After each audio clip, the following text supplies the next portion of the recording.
Here we're looking at section 3.3 where we're going to be learning about measures of position. So what does position mean in a data set? Consider sampled student scores on the SAT. What would be considered high or low? How about scores on an ACT? Can we compare scores between the two tests? We can quantify where a score is in relation to the rest of the data using the measures of position.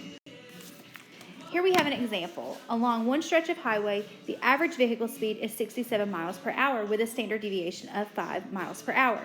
On a country back road, the average speed is 45 miles an hour with a standard deviation of 10 miles per hour. We have Josh and he is driving 70 miles per hour on the highway, and Ashley is driving 65 miles an hour on a country road. Who is traveling relatively faster? You will need to think back to that unusual situation where we were talking about in 3.2. So let's just take a look. If we have Josh driving 70 miles per hour on the highway, and then Ashley is 65 miles on a country road. So let's think about what we're seeing here. So he's driving 70, and we know that the speed limit on the highway is 67 miles per hour, and we have that standard deviation of 5 miles per hour. So we're going to say 67, and since he's going 70, I'm going to go up, and if you do 67 plus 5, you get 72. So he's falling within one standard deviation. Okay, now let's look at Ashley. We have back road speed limit is 45 with a standard deviation of 10. So we're going to do 45, add 10, you get 55, and add 10 more and you get 65. She's actually falling at 2 standard deviations above the mean. So she is driving relatively faster. So we're going to start looking at those measures of position: percentile, quartiles, 5-number summaries, and z-scores. A value is in the nth percentile of a data set if the nth percent of the values lie below that value. A student's SAT score is at the 97th percentile if 97% of other students had scores below his or her.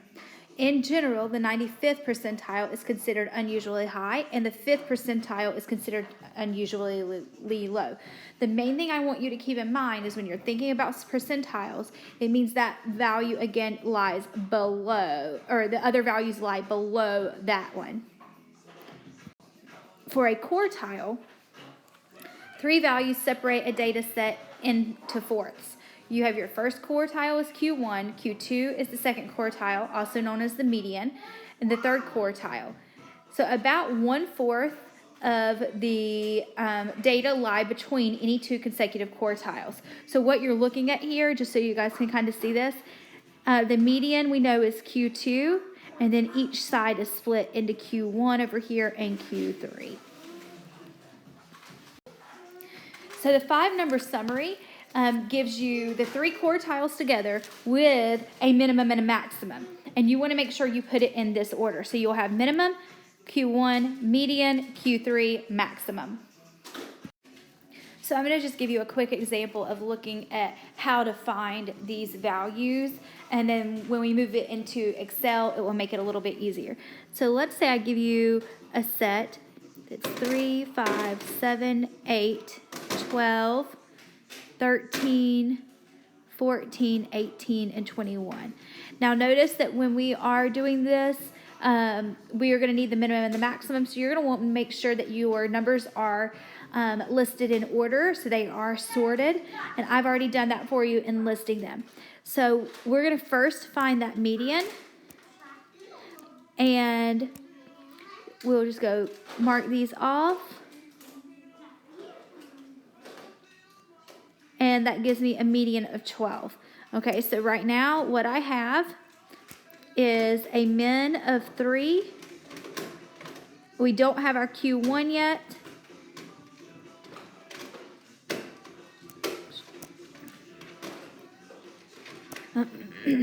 So we have a min of 3. We don't have Q1. We have our median, or Q2, of 12. We don't have Q3, but we have our max of 21. Okay, so now to find the Q1 and Q3, it's like the median of each part. Well, since this one was an odd set of numbers and we had an exact middle, we are actually going to be finding the median of these 4 numbers on the lower side and the 4 numbers on the upper side. So now that I have an even set of numbers, I'm going to actually have to find this median. So I'm going to have to do, so to get this Q1, I'm going to have to do 5 plus 7 divided by 2. And to get Q3 here, I'm going to have to do 14 plus 18 divided by 2. Once you do that for each piece, we should get our Q1. So we are going to have 12 divided by 2 is 6. And 14 plus 18 over 2 is 32 divided by 2, and that gives you 16. So the question is, what happens then if there is an even set of numbers, since I just did this one with an odd? So let's look at that on the next screen. So let's say that I have a number set of 3, 5, 7, 8, 12, 14, 14, 15, 18, and 21. And I'm going to look for that 5-number summary. So it is already sorted for me. So I'm going to go ahead and start writing min Q1, the median Q3, and then the max. So 3 and then 21 is our max, and we're going to look for that median. So if you're using the same type of rules that we did earlier, we're going to just start marking off those pieces of each end. And what you're going to see is when we get to these middle, we have 2. So you're going to find the average to find your median. So 12 plus 14 divided by 2, and that gives us 13. And now we're going to use the each half. And so since I have an even number, I'm actually going to have to split this in half. So this is going to be my lower, and this is going to be my upper. And I'm going to have to find those pieces. So mark off each side. And we get 7 for Q1. Mark off each side. And we get 15 for Q3. So you can do this in Excel. I just really wanted to make sure you guys understood how to do it by hand first. So in Excel, you always want to first start by sorting your data, and then you can find your median, and then mark your median somehow, either make it bold or highlight it. A lot of times I'll highlight it, and then identify the first half and the second half. Then you're going to find the median of the first half. That's going to be your Q1, and find the median of your second half, and that will be your Q3. Then make sure that you list your minimum, your Q1, your median, your Q3, and your max in order. I will be sharing a video that you can look at to see how to do this in Excel. Now, looking at the empirical rule versus the 5-number summary, when to use which. The empirical rule, which is what we used in section 3.2, is only useful if the data is normally distributed. So that means you're seeing a bell shape. If the data is skewed, uniform, bimodal, or otherwise not bell-shaped, then the 5-number summary is a better way to describe that spread of data. So looking at z-scores, when you want to compare 2 numbers from different groups relative to their own group, you will use z-scores. For example, looking back at Josh's speed and Ashley's speed. And we will be doing that in just a couple slides. So a z-score means the number of standard deviations away from the mean a certain data value is. So positive z-scores means that the data value is above average, and negative z-scores means that the data value is below average. Z-scores are also called standard scores. So you may hear things about standardizing. So the process of converting an x value to a z-score is called standardizing.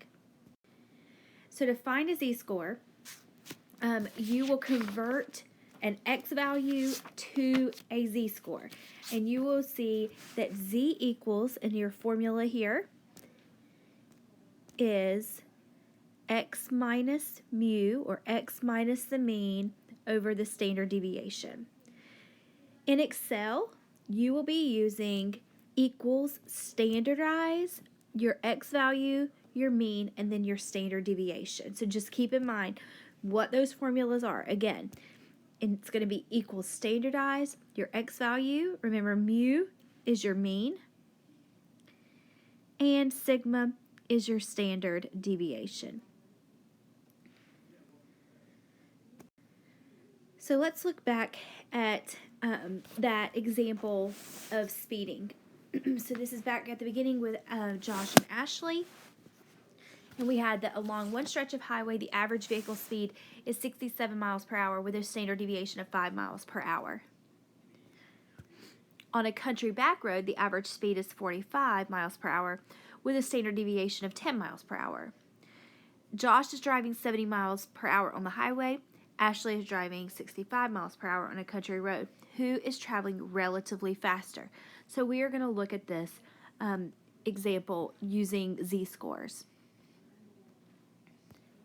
So if I'm going to do it by hand for Josh, I'm going to use the speed he's going minus what the mean was, so 67, divided by the standard deviation of 5.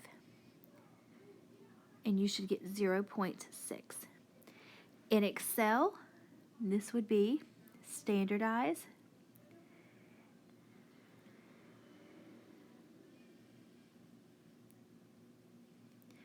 parentheses, 70, 67, 5.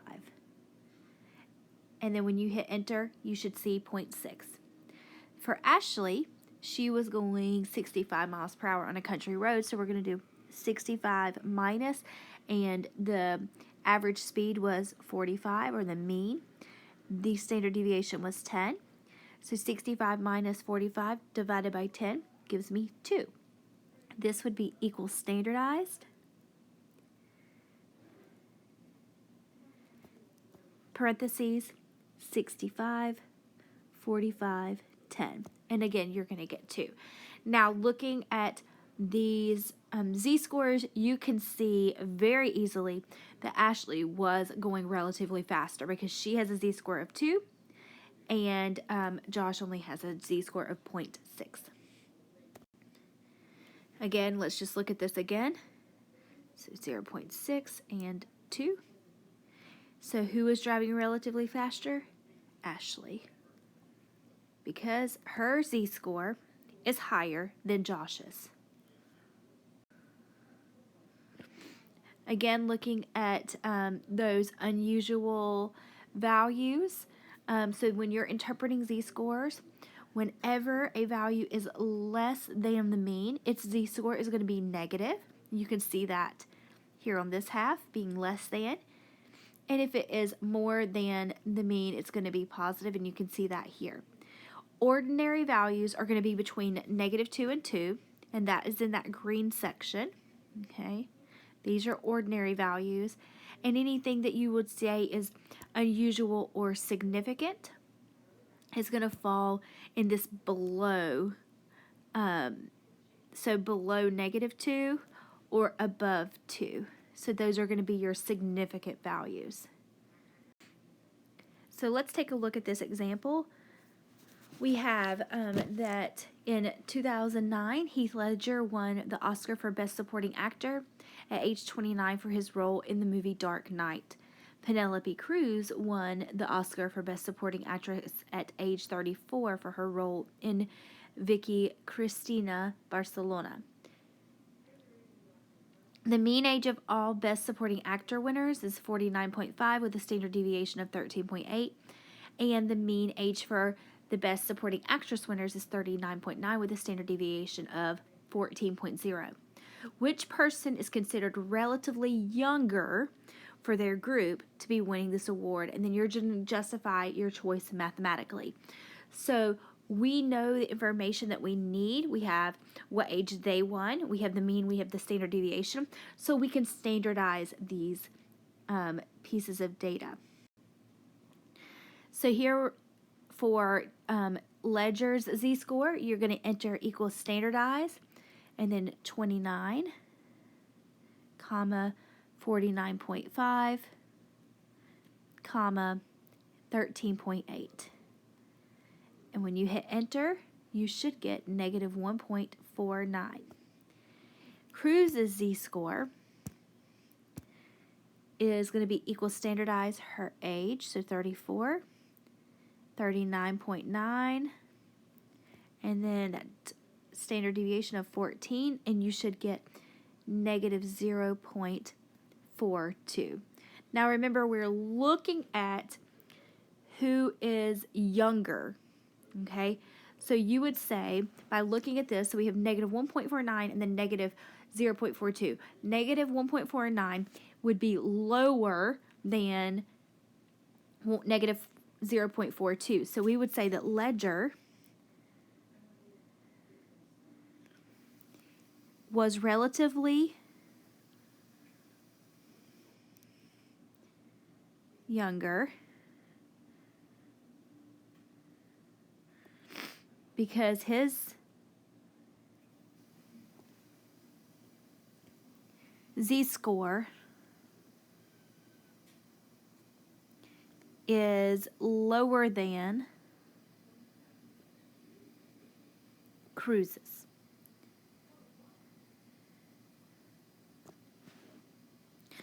But note that neither one of these people would be considered unusually low because they are not outside of that usual range. Remember, it would be -2 or less. So they both fall in just the usual range, not the unusual or significant range. If you have questions on any of this section, please go to our Teams channel and post a question in the Unit 1 channel.